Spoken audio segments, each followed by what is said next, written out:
Alright, so I really don't know what to think about the whole Kristaps Porzingis trade to the Washington Wizards. In my opinion, it was a little bit weird. I don't think it was really made any sense. I mean, is Dinwiddie going to do that much at the Dallas Mavericks? I definitely know that Porzingis is a way better player than what I think Dinwiddie is, but honestly, I don't blame the Mavericks. I think they were just honestly sick of Kristaps and the shit that was going on around there. I mean, they just weren't happy. It was just a bit of an issue. But one thing I actually kind of want to talk about that has recently happened that I feel like a lot of people have overlooked on is actually the Dorian Finney-Smith agreeing on a 4-year deal worth $52 million, and this is all being reported by Mark Stein. Now, I believe this works out to being about, I think, 13 or so plus million per year.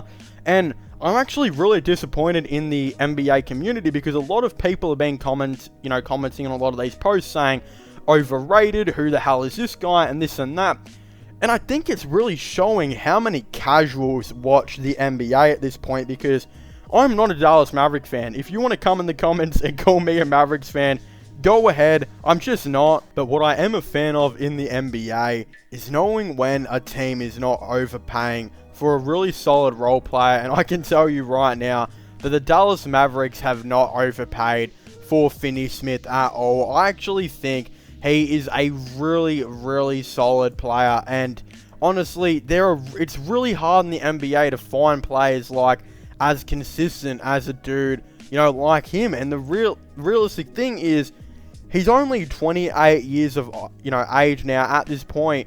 He's not getting worse. He won't get worse for a very long time. Still averaging the 10 points per game, 5 rebounds, on around 37% from 3, while being a really good perimeter defender and just defender in general.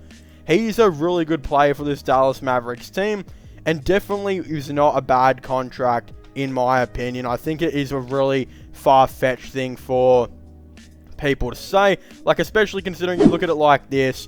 Finney-Smith is on around 12 to 15 million per season over the next how many years, right? If you want to call that a bad contract, there are way more worse contracts on this Dallas Mavericks team. For example, Dwight Powell still has a 1-year guaranteed 11 million. Reggie Bullock has a guaranteed 10 million next season. Tim Hardaway still got a guaranteed 19.6 million next season, and Bertans still has a guaranteed 16 million.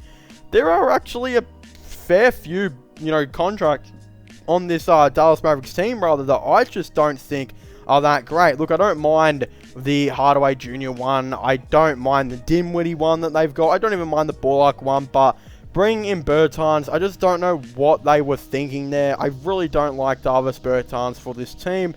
Not just that, Dwight Powell, dude, Dwight Powell is so bad. They need to find a way to hurry up and get rid of him. But realistically, Finney-Smith is a really good player to bring onto this team. He is a dude that absolutely is a perfect player to have alongside Luka Doncic, as what he brings is terrific perimeter defense and a dude that can be a really good shooter to help out Luka on the team. Again, that's just what I feel like Bertans and that just lack. They're not great perimeter defenders. It just doesn't make any sense really for them, to be necessarily too much on this Mavericks team, especially when I thought they needed more of an interior defender dude to bring in. Instead, they traded away Porzingis and brought in more 3-point shooters that just can't defend the perimeter, can't defend the interior, this and that. It's just absolutely ridiculous in my opinion. I don't know why they did that. I still don't like the Kristaps trade. But what I do know is the Finney-Smith signing is a really, really good one. And anyone who's telling you, Mavericks fans, that it's a bad signing, I just feel like are uneducated, because to bring in a player of that caliber and re-sign him for a very long time is really good. Now, I think the Mavericks, the way I see it, the way I see their team is right now, there is no one established on this team besides, I think, Jalen Brunson, Luka Doncic, and, of course, I think Finney-Smith. Those are the 3 established players. I don't know how much longer Hardaway Jr. is going to be on the team. Same with Dwight Powell, same with Reggie Bullock, and Maxi Kleber.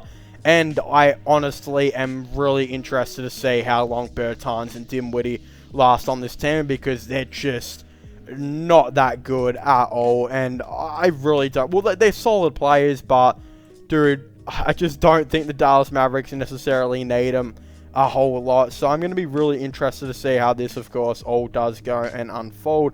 Of course, I would very much like to hear all of your thoughts and opinions on this down below. Do you guys think that Dorian Finney-Smith was a good signing by the Dallas Mavericks? Do you guys think that extending him to that money was a really good idea? Do you guys think it wasn't? Of course, let me know.